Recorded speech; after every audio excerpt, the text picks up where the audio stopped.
बंगाल ने दिखा दिया कि भाजपा से होकर गुजरता है विकास का मार्ग। आरती सिंह राव।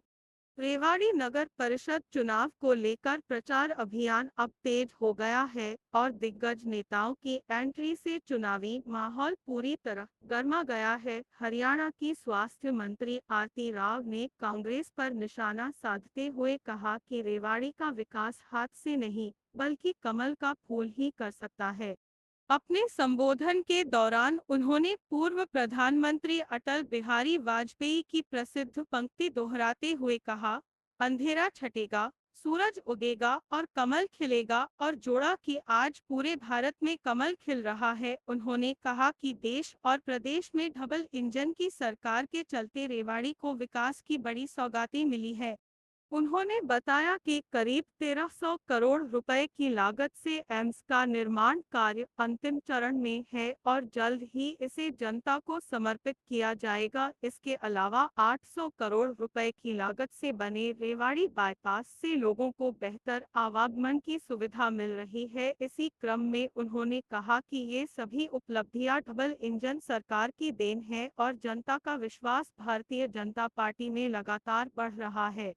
उन्होंने कहा कि जैसे बंगाल ने दिखा दिया कि विकास का मार्ग बीजेपी से होकर गुजरता है, वैसे ही रेवाड़ी में ट्रिपल इंजन की सरकार बनेगी तो विकास तेजी से आगे बढ़ेगा। आरती राव ने कहा कि शहर में लंबे समय से नए बस स्टैंड की मांग थी, जिसे अब 65 करोड़ रुपए की लागत से बनाया जा रहा है और जल्द ही इसका लाभ शहरवासियों को मिलेगा।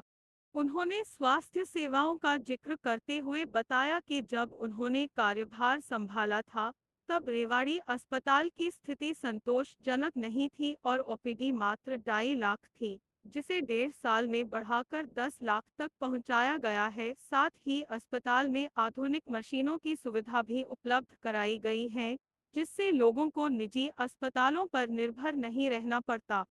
उन्होंने प्रधानमंत्री नरेंद्र मोदी की आयुष्मान भारत योजना की सराहना करते हुए कहा कि इस योजना के माध्यम से आम जनता को बेहतर और सस्ता स्वास्थ्य लाभ मिल रहा है। भाड़ावास रेलवे फ्लाईओवर का उल्लेख करते हुए उन्होंने कहा कि इसके बनने से आवागमन सुगम हुआ है। पहले लोगों को ट्रेन गुजरने का घंटों इंतजार करना पड़ता था, जिससे खासतौर पर स्कूली बच्चों और कर्मचारियों को परेशानी होती थी, लेकिन अब राहत मिली है। अंत में उन्होंने रेवाड़ी की जनता से अपील करते हुए कहा कि 10 मई को पहले मतदान, फिर जलपान के संकल्प के साथ अधिक से अधिक मतदान करें और शहर के विकास के लिए ट्रिपल इंजन की सरकार को मजबूत बनाएं।